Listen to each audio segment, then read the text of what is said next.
Good morning, Sedona. It is Saturday, July 13th, 2024, and at 9 o'clock, you know it's time for Sedona Life with Stephen Hanks, Red Rock Country's radio magazine.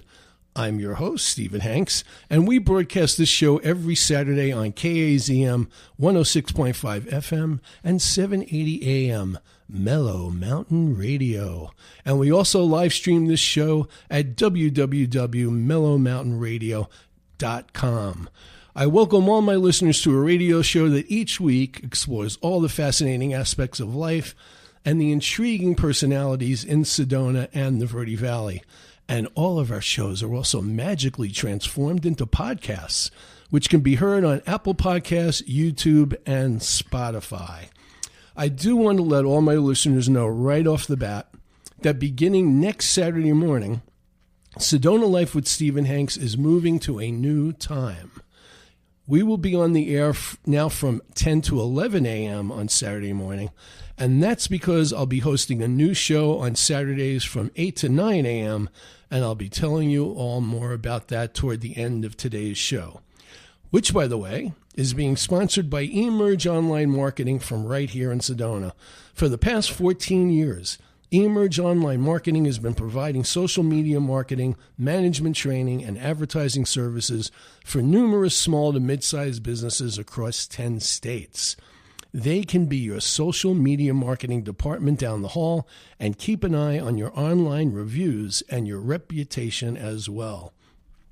So our theme for today's show is Savoring Surround Sound Music Experiences in Sedona with my special in-studio guest, surround sound composer and producer Koz Mraz, who regularly offers these pop rock musical events at the Sedona International Film Festival's Mary D. Fisher Theater.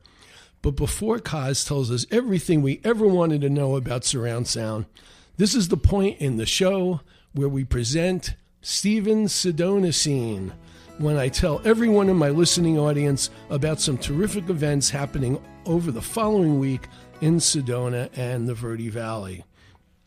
So ongoing next week, it actually began yesterday, is the Roving Wave Festival, a traveling festival suitable for all ages, conceived by Carpetbag Brigade physical theater director Jay Ruby. This festival brings free live musical performances, live performance culture, to 5 different cities and towns in Yavapai County. These events feature international performers in the art of acrobatic stilt dancing from the UK, Colombia, Canada, and, of course, the USA.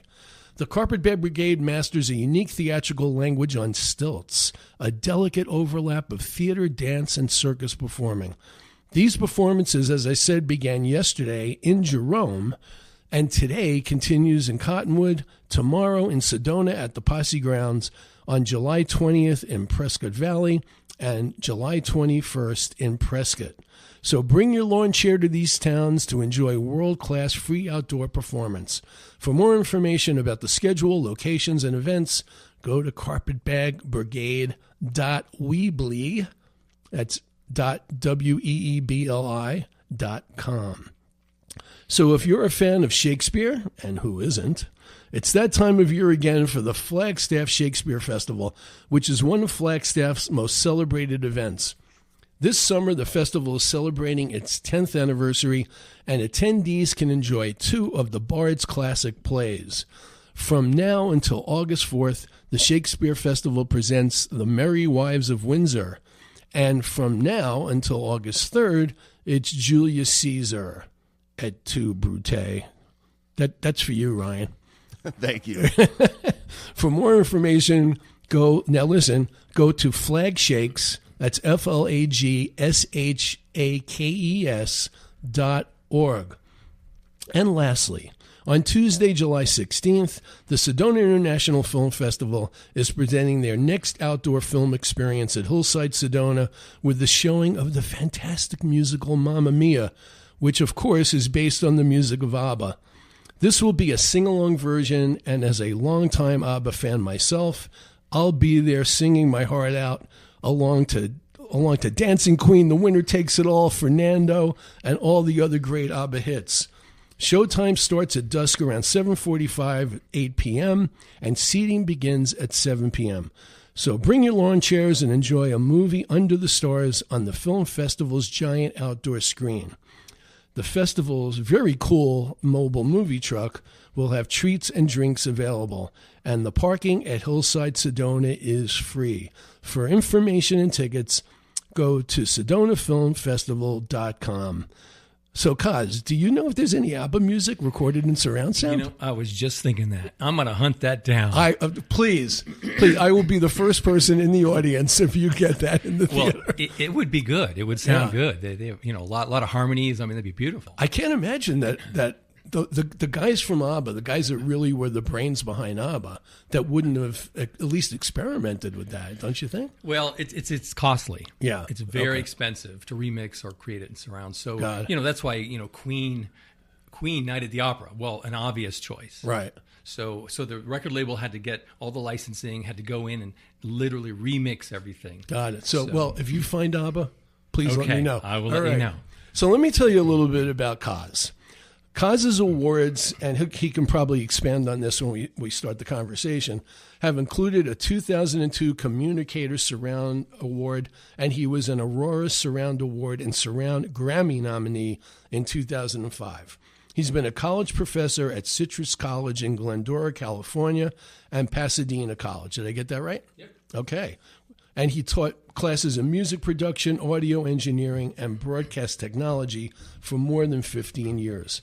Now, in his program at the Sedona Film Festival, he's presented shows on Queen, Elton John, the Eagles, Emerson, Lake and Palmer, Yes, The Who, the Beatles, Hans Zimmer, and his own TDS surround album, Studio Voodoo, which he was very nice to give me a copy of when he came in the studio today, a DVD version.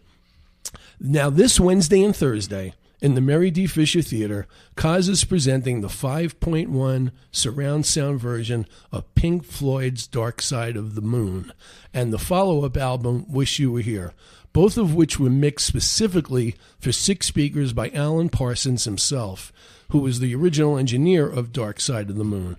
And these showings will start at 7 p.m. So, Koz, I think right off the bat, let's start by having you tell our listeners about the details of the Pink Floyd presentations and how they can be part of it.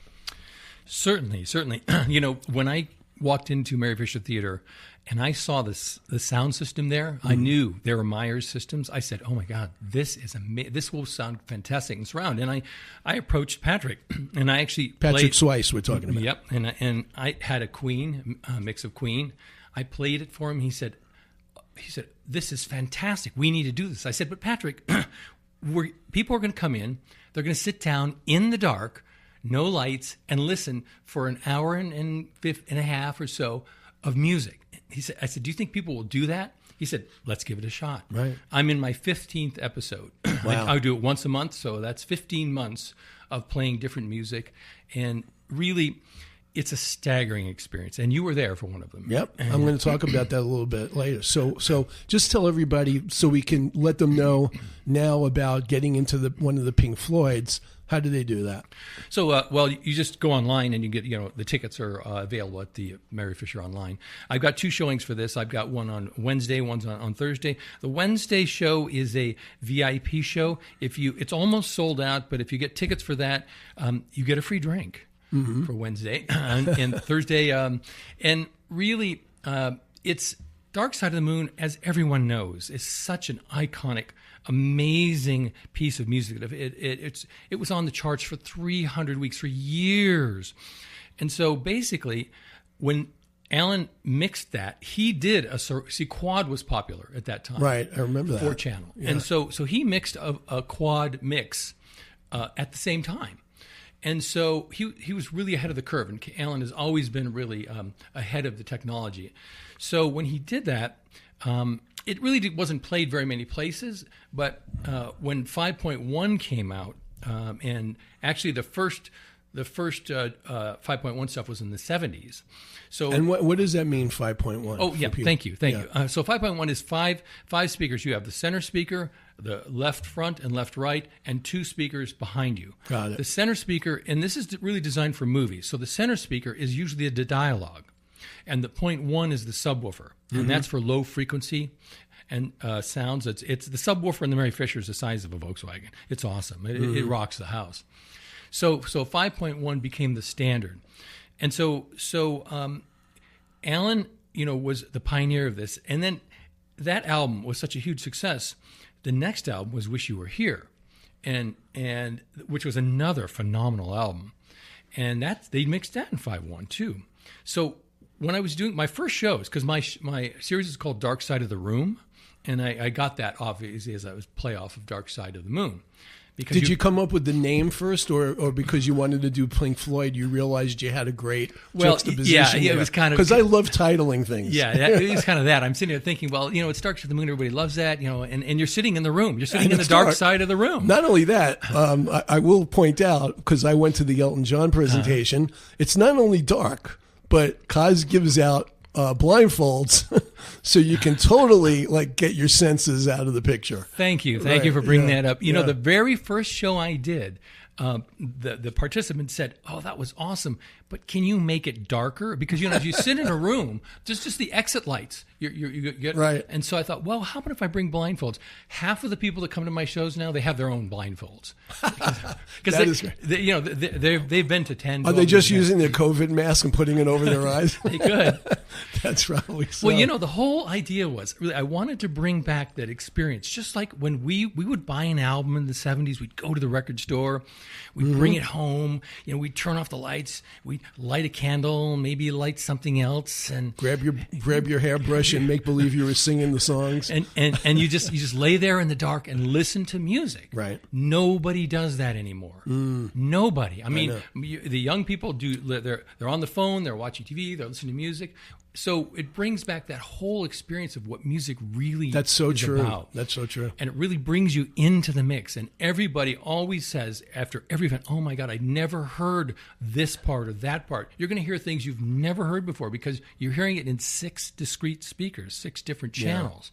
And it's astounding. So you mentioned about how I'm going to use the term "blown away," which is one of your phrases. You will be blown away. So, as far as the Mary D. Fisher Theater system goes, did you have to do you have to do any modifications, or do they have all the stuff you need? Well, they have the technology, but when I went in and I played the music, because I myself released, that's why I know all this, and I'll talk about when I released my album, but I know it intimately. I know more about surround than I really want to admit, but I knew right away that the subwoofer wasn't calibrated right, the rear speakers weren't calibrated right. So I brought in some sound calibration equipment. I went through with Chris and Brian, who are the techs there, and we set up a whole system, which now they have. It's the Koz button. So for my show, it's a preset. It's just for me because music is a completely different experience than movies. Got it. When you start talking about this with people just casually, do you get a lot of TMIs? Thrown at you like too much information, because you can get into the weeds about this. You mean from me? Too much information? Yeah. I'm not saying now. Well, no. I'll shut up. No. I'm not talking about now. I'm talking about like when you're casually having drinks at home. That's the thing. If you're interested in surround, you will never say that. I know. Because, well, and I think I showed you a picture of one of my partner's studios. Mm-hmm. He has 48 channels around. So we've taken this to just extremes over the past years on that experience. Now, you can't listen to anything besides 5.1 in because nobody really has that in their home. Right. So but anyhow, so the thing is, I was signed to DTS, which is Digital Theater Systems, which is a movie platform, and it's for movies. And they decided to start doing remix. So they were remixing Sting and the Eagles and some people like that. And I was I worked at Westlake Audio. It's a recording studio in Los Angeles. Mm-hmm. Quincy Jones's favorite studio. Wow. Michael Jackson Thriller was recorded there.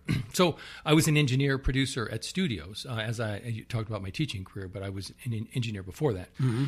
anyhow, and I set up the first 5.1 surround studio in Los Angeles, front page. And so I worked with DTS, and they were doing these remixes, but no one was, they'd actually get the tracks, and they would remix them in 5.1. But no one was recording in surround. In other words, they conceptualizing from the ground up in surround. So I did a song, it was called Fire. I recorded it in that studio, which was the 5.1 studio that I had set up. And I knew the engineer over at DTS. And I said, listen, come in here. You can only hear this in this studio. Take a listen to what I've done. And I put it on, and I played it, and it was done. He turned around, he said, do you have more? The label gave me $50,000, and I recorded a dozen songs for their album, my album Studio Voodoo. That's great.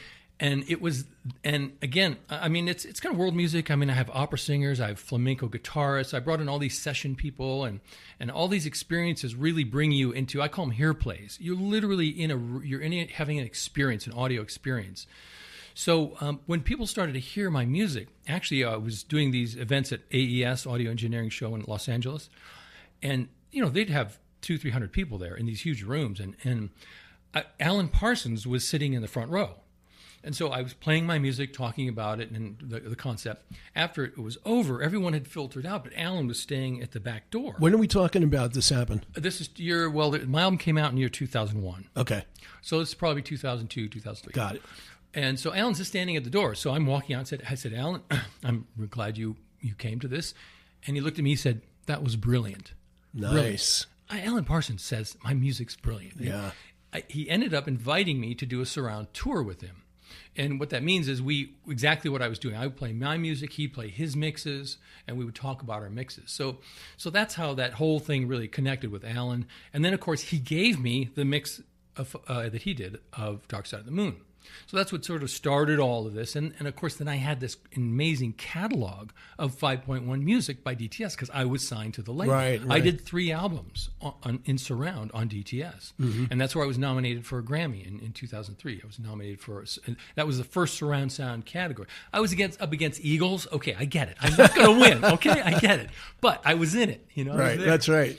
So that's great. So the whole thing really evolved that way. But once you hear surround, you can't undo it. Mm-hmm. You're in it.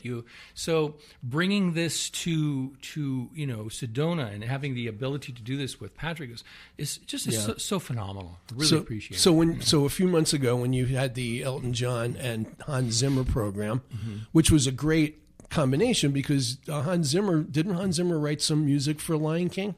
Oh yeah. Yeah, he wrote some of that instrumental music. So that was a great combination, but being like I can't even describe what a huge Elton John fan I am. It would take all day. Mm-hmm. So when I heard you were doing that, I had to be there. But as I mentioned to you before the show, when I got the ticket and I was getting ready to go, I thought it was going to be like, oh my God, this is going to be a song from the first album, and a song from Tumbleweed Connection, and a song from Madman Across the Water and Honky Chateau, Goodbye Yellow Brick Road.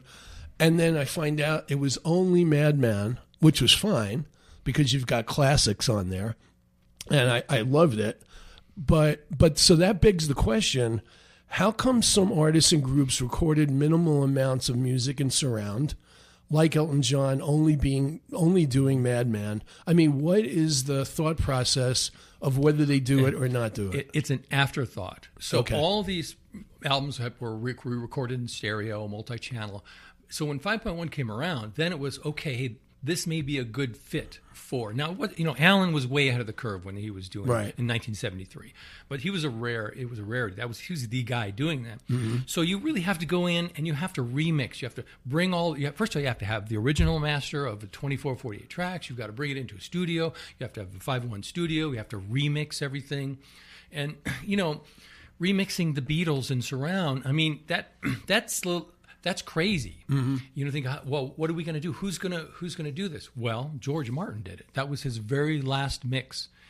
And what did he mix? Was it Love? Really? Yeah. It's all. And I do a Beatles show. Oh wow! And I play Love, If you've gone to see Love, it's I saw it in Vegas. Okay, well, it was in surround, but you're looking at all this visual, so your mind's not really paying attention to the audio portion of this thing. His George Martin's very last remix before he passed, and his son Giles, is astounding. And what's great about the fact that he did Love is that it's basically a Beatles' greatest hits album. Totally. And so to answer your question is you have to take, and it's a big expense and investment of time and money, and who's going to buy it? Right. I mean, how you can never play it on the radio. You have to have a room to play it in. It's so minimal that it just doesn't make sense. And unfortunately, that I was around during that era when 5.1 was a really big thing. So a lot of people were jumping into the fray at that time. Now it's kind of gone by, an era gone by, because doing that is and everybody's listening to music on their phone. Right. I mean, how's one little speaker? So wasn't there a period in American culture, like during the time you're talking about, when the whole idea of multi-channels and speakers, multiple speakers in the home theater came around? Is that home theater thing based on that? Yeah, it's exactly all around that, because home theater, obviously the whole it's 5.1.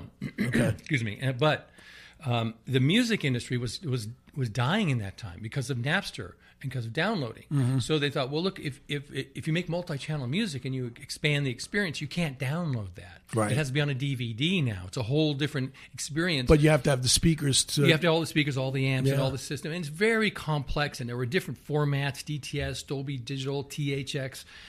Everybody had their own format, and these format wars kind of killed it.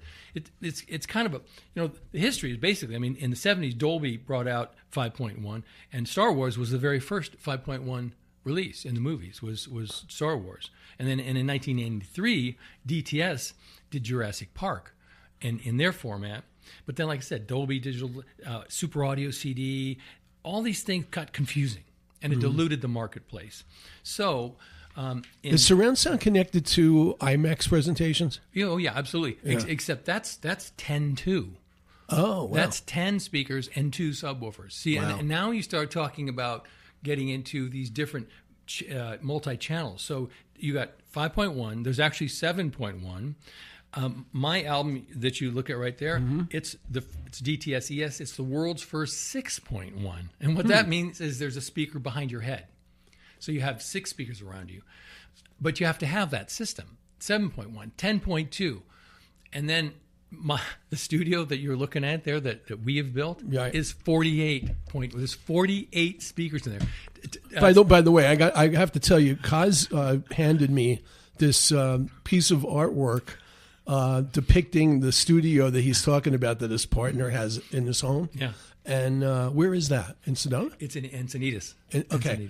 And I said to him before the show, he gave this to me. I looked at it and I said, this looks like a Salvador Dali painting. And it's like... there are 48 speakers. You're in a dome and 48 speakers are pointing at you. It's very futuristic. It's like a little bit Close Encounters of the Third Kind. It is alien-like. Yeah, beam me up, Scotty, or whatever. Right. By the way, speaking of your album, Studio Voodoo, I'm just looking, Koz gave me a copy. And this is pretty impressive. Stuart Copeland of the Police gave you a quote on this. Yeah, he's on the album. Oh, wow. Yeah. So let me read it to the audience. So it says, Studio Voodoo is an amazing electronic unification of diverse cultures, from Swahili bonfires to operatic reveries to flamenco passion plays. Wow. Woven together by a thread of heart-throbbing techno-tribal beats. I don't know if there is a genre that you haven't gotten in there. This mix rips your head open as opposed to you will be blown away. Yeah. And then the quote from Stuart Copeland is, Studio Voodoo is in my personal top 10 playlist. That's a pretty good endorsement. Stuart's awesome. I mean, when I worked at Westlake Audio, my clients, they were Seal, Nine Inch Nails, Commodores, Paul Abdul, it goes on, because I worked with all these artists. And then, Stuart got excited about 5.1. And so he wanted to be part of the project. So, is there any Police on 5.1? There is. Well, Sting has done it. Sting has done it. Yeah, not the Police. And it's a beautiful album. It's done really well.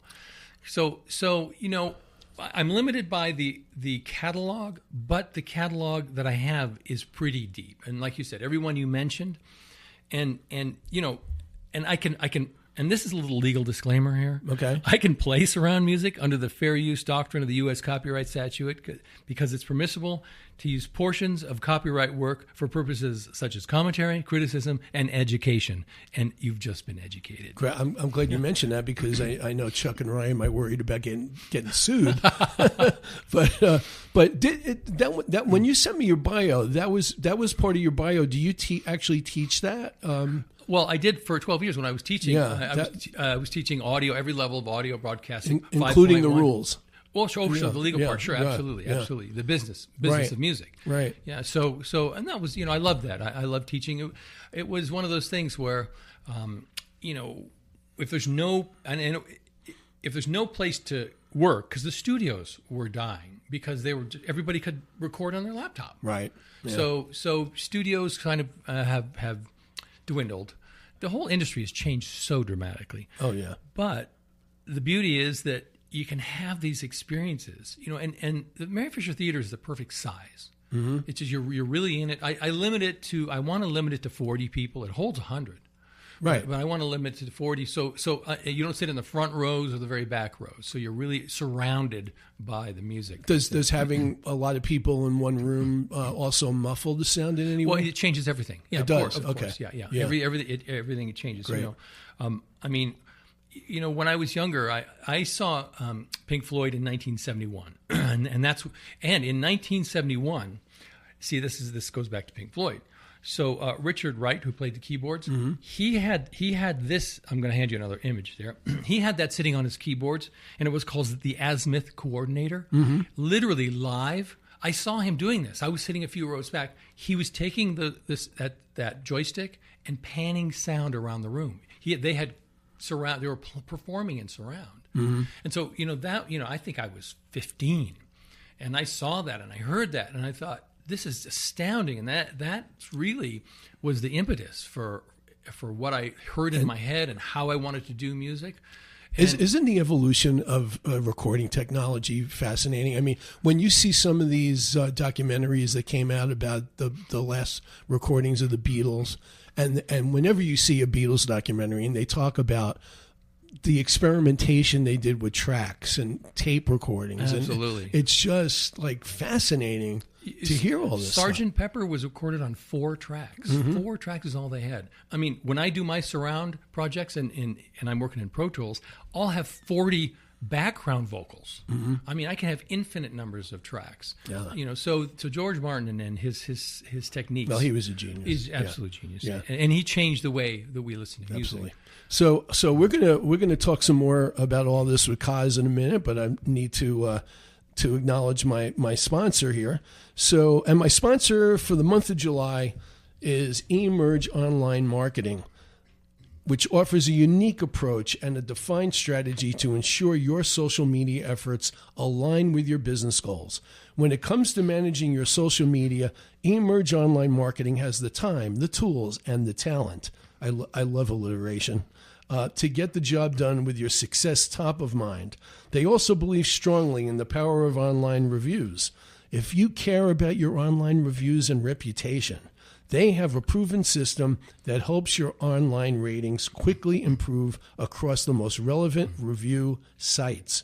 So contact Dick Fisher at eMerge Online Marketing at info@emergemarketing.net. Now there is a dash between the E and the mergemarketing.net, so remember that. Or call 651-842-7075.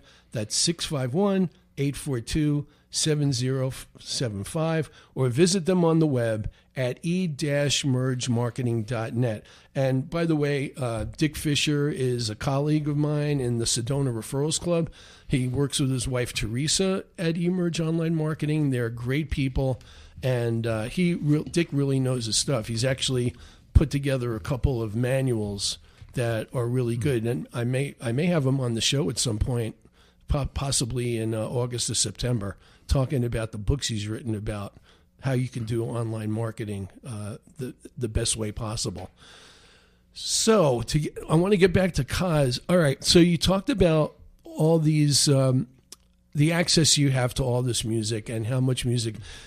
Do you, when you decide what you're going to do to present at the film festival, is there anything that you know is out there, but you're like, I don't think I want to do that group, or I don't think that's a great album? That's a good question. And actually, Elton and Hans were a good example of that. So that was Elton's classical. I mean, there was an orchestra on Men Across the World, yeah. And so it fit perfectly with Hans Zimmer, who's exactly. Yeah. So I look at the experience that the listener's going to have, and I curate and I create that experience. Now, for Dark Side of the Moon, it's front to back, of course, but I want people to think about this. So you've all heard Dark Side of the Moon, and in whatever iteration where you were, and you've all heard Wish You Were Here. If you like Pink Floyd, you listen to the second album. But I would say very few of you have actually heard them back to back. And I was one of those people until I played it in the theater, back to back. And after Dark Side of the Moon is over and Wish You Were Here starts, it's as if the story continues. The way they meld together, it's astounding. And that whole experience merged together is Do you think they recorded the second album at the same time they were doing Dark Side? No, not at all. Not at all. There was a gap between? Well, because Dark Side of the Moon was such a huge hit, the record label said, hey, we need another one of those. Right. That's why they have songs like like Have a Cigar. They're making fun of the industry. Like, you guys want us to make another album like this last one? Right.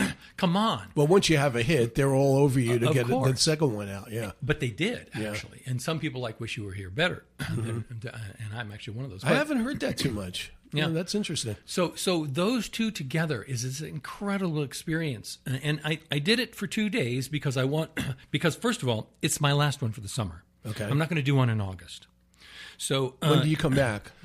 Next. No, August. I'll be back in July, but I'm not going to do August. Right. Okay. So, and I'll talk about that a little. Yeah, we'll save that for the end. Yeah. But so having that experience, I wanted people to really, really absorb that, and I think there's enough listeners out there that go, oh, I would like that. I'd like to do that. So, and I just want to remind everybody, it's on Wednesday the 17th, this Wednesday, coming up, and then Thursday the 18th. And then also, if you mention KAZM, you get a free drink on Wednesday. As my producer Ryan Thompson pointed out earlier, since I say KAZM many times when I'm doing the show, I've already made a little notches on my pad that I'm up to 6 drinks at this point. So I may not make it through a surround sound experience of that. So you brought the Hans Zimmer thing. What was interesting to me about that was that it was on the screen. It was a video of the concert. Yes. How did that happen? Yeah. Thanks for mentioning that. So originally it was Dark Side of the Room. I didn't have any video, but I did Queen, and there's a concert that Freddie did later in his life in Barcelona, and it is so astounding. I thought, you know what? I'm going to close out the event experience with a video. And that's kind of sort of been a signature now. I add a little bit of video at the very end, if it's apropos, if it fits.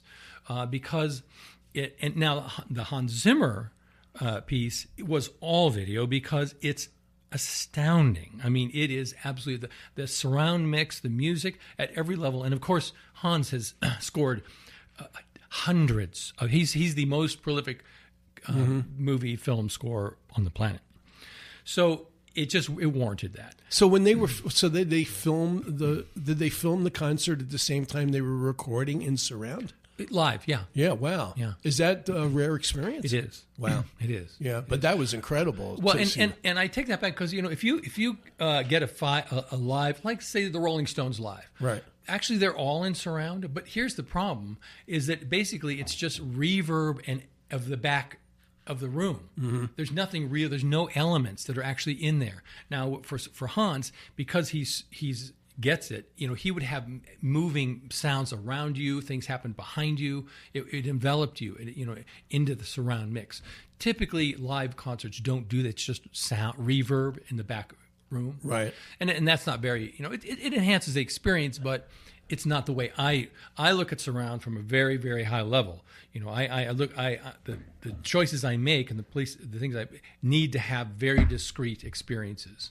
Yeah. So I've just off the top of my head, I want to throw out a group music that I love that I would love to hear in surround sound. Maybe you know if it's available or not. Did Electric Light Orchestra ever do anything in surround? No, ELO didn't. Yes did. Yes, Right. Yes has a couple pieces. I'm surprised Jeff Lynne wouldn't have wanted to do a surround sound album. And you know, having said that, it doesn't mean it doesn't exist. But you know, it has to be funded by a record label. It has to be mastered, then released. So you know, and to that point, anybody can go on, just Google search surround sound 5.1 music, and you'll see the laundry list of music that's basically available in that format. And so it's easy to find. So you can find the stuff you want easily. You can. You can buy. You can buy. Well, DT, Night of the Opera by Queen was done by DTS, and it's out there. You know, you can buy it right now. You can buy what I play, but what are you going to listen to it on? So you don't have to think in your head, boy, you know, I wish I could get a hold of music by this group in surround sound, and then try to find it. You know everything that's pretty much out there. Well, or do you have to search it out? Well, if like I say, you know, hence Google will help you, you know, search that if you put in the right phrases. And I'm part of it's called Quadraphonic. It's a group. It's the surround sound group, and they have discussions and that sort of thing. So there's a lot of things. People are actually because in this day and age, you can actually remix stuff in your home in 5.1, and some people do that. But you know, like I say, the level that I'm looking at and that I'm going to play for my audience is all really just the best of. Do any musicians in Sedona or California, or places that you know and friends that you have who actually play music or compose music, do they ever come to you and say, "Can you help me record this one?" Yeah, sure. Yeah. And I've helped a dozen people. Oh, really? Work. In fact, there's somebody right now. His name's Robert Lang. And he has a surround studio in his home, and he has some music he recorded. He was an LA producer artist, and he's heard my music, and he said exactly that. He said, and he has the tracks to do it. So I'm going to help him remix. I said, Robert, let's do one song in surround. And I know the song because I heard his album. Just to see how it works. Let's see how this feels, see how this works. Now, you do know that after we do this, you won't really be, you only place you'll be able to listen to it is in your home on your speaker system. Oh, okay. Because then it has to be mastered into a playback system like DTS or Dolby Digital to bring it over to Mary Fisher. Right. So that would be that's a different big level process. Yeah. So your partner's studio with this fantastic picture you showed me, do you record there? No, you know, he's crazy. Pretty much. I mean, he's a surround sound nerd. He's a surround sound nerd. Yeah, we have 25 synthesizers. He just has too much stuff, too much money, and too much time. You know, and how much space do you need for this? Like, what's the size of the room? Well, that room is a spare room. It's not really that big. I mean, you know, a living room is a typical living room would be a good size. Yeah, because you need to breathe. Right. And low frequencies really need to move through the room. So there's that part of it. So what do you have planned, you know, down the next year? What are even a couple of years down the road? I mean, I assume you have. Well, here I'm gonna bounce this off you because I had this idea, okay, and I'm thinking about doing this. I'm getting excited. Yeah. Well, I'm thinking about doing this because August is out. This is my last show this summer. Right. So it's June, July, August, September. Right. So I'm thinking about, and people are back in town in September. Right. Okay, how about this? Because I'm really attuned to surround. How about Cosmo's best of surround film sequences? I'm talking the original Jurassic Park sequence. Remember the T-Rex scene where he walks in and the water's shaking in the cup? See, these are the classics, and that was the very first GTS surround movie. Was that. So there's these scenes that just exemplify what surround and why surround works so well in the theater. You're in this scene. You know, they're behind you. Oh, yeah. You're in this thing. So I'm thinking about doing, actually... It's like audio 3D. It's totally audio theme, but I'm going to show the movie sequences. Right. Now, does Hans Zimmer? Are there a lot of Hans Zimmer? Well, but that would be part of a movie, right? like Gravity. The whole thing would be there. Yeah, but I'm going to only play the scene. Right. So you come in and you're going to hear Doctor Strange there's an astral body sequence. This is astounding. Jurassic Park, Ford versus Ferrari. You know that? Yeah. There's a scene in there, the race scene. It's astounding. When you hear something like that without knowing that it's surround sound, if you see the movie, do you automatically know that it's recorded that way? Well, or can you not if they don't have the speaker system? Well, you know what I mean? Here's the thing. No, that's a good question, because most people who sit at home, they've got a sound bar, right? I have one of those, and I'm not being sexist here, but the wife may not like speakers all over the room with wires all around. Okay, right. I know mine doesn't. Right. So.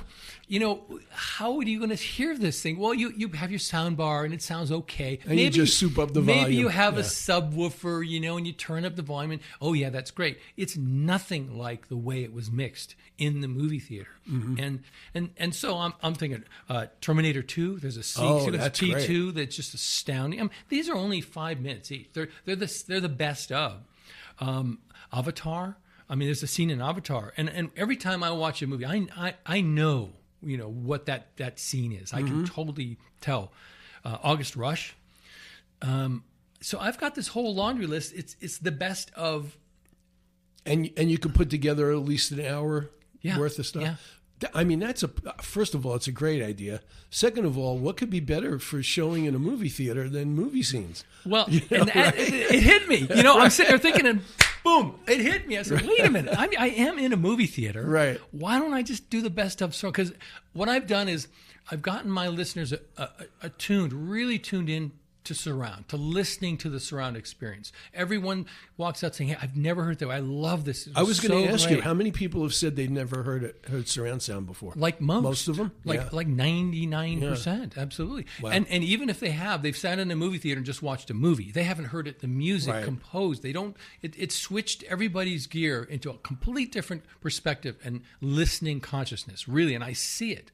And so I'm thinking now that they're tuned up to this surround level, when they sit and look at these sequences and listen to this audio experience, it'll bring them deeper into this experience. Yeah. Have you run this this idea by Patrick Swayze? I did. I'm sure he loved it. Yeah, he did. I know Patrick. There's not many things he doesn't love. Well, I love that guy. Yeah. Everybody loves Patrick. He's so great for Sedona, really. Yeah. And you're right. He as an open door. If it's going to be creative, he'll help support you. If it's a good idea, he's really supportive. Yeah. The hardest part for me is figuring out how to transition between these scenes. Right. See, this is the thing I've got to really work on and figure out how is this going to work so it's not jarring between this stops and this starts. I want it to have a flow. And that's what I really work on in the because I'm not playing except for Pink Floyd, I don't play from beginning to end. Now Pink Floyd is going to be beginning to end of Dark Side of the Moon and beginning to end. So it's two experiences that are already curated. Right. I curate everything, every song and how they fit, and that's a good point. Well, obviously you'll have IDs right on the screen when the scene comes up. It'll say what movie it's from. No. They'll have. No. That's actually good for the audience. No, they're going to know what it. Yeah. No, I'm not going to say anything. It's going to be that scene, and then it's going to transition to the next scene, and to the next scene. So that's the thing. Fortunately, when I was thinking about this and I looked at the scenes, they just had their own life, and they seem to have their own start and stop. I think if you're a director and a film producer and a writer, you write these things as its own entity. Right. It's there for a reason. And man, when it's there for a powerful reason, that's the story. Yeah. You could make it a contest and have people have to write down what movie it's from. I don't want to distract. No, I'm not distracting anybody from anything. When you come in, I'm giving you blindfold, Stephen. Well, you can't for the movies. Not for the movie. Well, I always joke with people. I say, how many times do you come into a movie theater, sit down, and turn off the lights and put on a blindfold? Yeah. Never. That was great. When I was in there for the Madman Across the Water and I had the blindfold on, I was just in heaven. Well, and I swear, I believe this to be true. I may be the only theater on planet Earth that is doing this. I can't imagine. I've never heard of anybody ever doing this anywhere, because it just doesn't fit the mold. It doesn't fit. Has the knowledge that this presentation exists gotten outside of the general area, so that maybe some theater owner contacts you and says, "I want you to bring that to Pennsylvania." Or actually, Patrick just went to art theater convention, right? And the whole part of the convention was, how do we bring in other experiences into the theater? Because theaters are having a little tough time now too. It's tough for everybody, and so I think part of what I'm doing was to be part of that conversation. But this is something that somebody's doing that seems to work. That would be great. New York would love that. You know what? Any place would love it. If you got it right, it was intimate enough, and the music was curated right, and you had, I talk about it beforehand. I tell people what they're in for. I give them a little bit of insight into what they're going to experience. And, I've never had anybody say, no, that wasn't for me. Yeah. Every time. I've had people say, I was crying.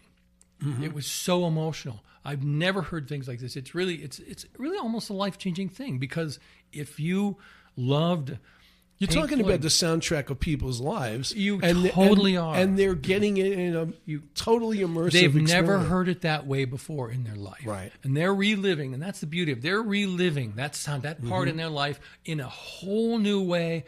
And I tell you, I have people that have been to 12 of my 15. Wow. They come back for they don't care what it is. They come back. And goodness knows the demographic of this town. People definitely want to go back in time. Okay. Well, and that's part of this whole story too, because these are, we're talking Queen, talking Eagles. These are classic albums. Yep. So these are the albums that people went out. I mean, if you're a baby boomer, or on that cusp of baby boomerism, when you were getting allowances, when you had your first job when you were 14, you went out and bought albums. You went out, as soon as they came out, like the new Elton John album came. I remember after Goodbye Yellow Brick Road was such a big hit. And then there was an album after that that was okay, Caribou. But then the one after that was Captain Fantastic and the Brown Dirt Cowboy. And the day it came out, I was at the record store. And I think there was the first album in pop history that went to #1 the first day of release. So that's the kind of emotional attachment that people have to this stuff. Captain Fantastic is in surround. No, really? Yeah.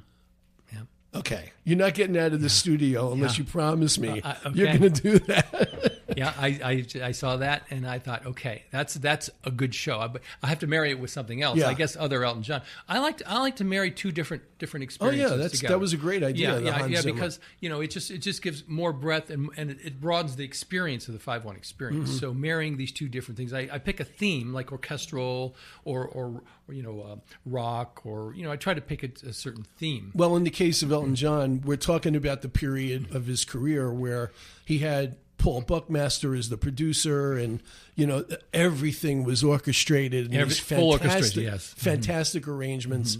They totally lend themselves to this format. And see, that's why that was such a good one, because when they remixed that, they had those orchestrations to be able to bring out to the mix, really fill the space, because you've got 6 speakers, you need to fill the space. And that album, that's why I picked that one. So what do you have on the docket for when you come back in the fall and going into the winter? What's coming up? Well, there's a couple things, and I'm working with some ideas. First of all, I'd like to do some jazz. I mean, our Herbie Hancock and Miles Davis, they have some surround things out. Yeah. So that might be interesting. Todd Rundgren, you know who Todd Rundgren is. Sure. Todd's an amazing composer, and his music's absolutely astounding. He has some surround music. And of course, before, I always do my own album in one of the sequences. And rightly you should. I should, yeah, because once I've greased the wheels and people kind of get it, because the reason my album was so popular is I took 5.1 to the limit. I mean, I exercised every speaker. I mean, I have things spinning around you that just fly out, and things flying by you. And in fact, when my album came out, there was this in LA. They had this competition with cars that have the loudest sound in the car. They have to shut the door and put a mic. It's the loudest, and they picked my album because I have low frequencies that literally shook the building. I go below 20 cycles, but you have to have a system that can reproduce it. And I did that in case someone did, and they found out and they used it. So I like to really go beyond. There's a guy in the Sedona Referrals Club named Tim Warren who actually works for a pest control, insect pest control company. He's a major honcho with them. But his hobby is creating these incredibly complex sound systems in the trunk of cars. Oh, yeah. You know about it. So my question is, do you know anybody who's tried to create surround? Oh, no, absolutely. And actually, actually, you could buy Lexuses and Mercedes at a certain point with the front because it's the perfect mix. Yeah. You've got a speaker to the right, speaker to the left, a speaker to the center on the dashboard, speakers in back. So you add, there was, and obviously you throw in they were using my DVD. You throw it in, had a DVD player to test it out. Yeah. And the subwoofer was this monster speaker in the trunk. Wow. So, no, absolutely. As long as you're not driving down the road and keeping the windows open. Which everybody loved to do, of course, to show off their system. Yeah, especially in Brooklyn, that wouldn't go over well from when I lived there. So, wow, that's incredible. It's surprising to find out how much of this is actually out there. Well, and that's a good point, too, because you're right. Because nobody's paying attention. Where can you, if you can't hear it in your house, where are you going to hear it? You have to have that experience. And so I provide that. So I'm a touchstone for, okay, here's what's out there. Now maybe there's more. Maybe there's something else going on. Chicago has their studio out here. Yeah, well, one of the band members lives here. Right. And they have a surround set up in their studio. Got it. I mean, they could do that if they wanted to, but so there. I mean, there's a lot of other musicians out here that have like Robert Lane. I'm talking about. He has a beautiful Genelec 5.1 surround system. I mean, it's a world-class system for music. So I guess through my path, I'm meeting the appropriate people who actually, hey, this guy's into it, so it's out there. I don't know if you thought about this, but I'll plant this seed and maybe there's something out there like it. Have you ever thought about a documentary of this process, trying to pitch somebody around? Well, actually, it's been done. Yeah. And because it's usually part of another documentary. Okay. And in fact, the Beatles one with George Martin, the mixing, anyhow, it's been part, that conversation's been part because it's, So it's folded into exactly a documentary about different kinds of technical processes, recording processes. Exactly. Well, that's great. Yeah.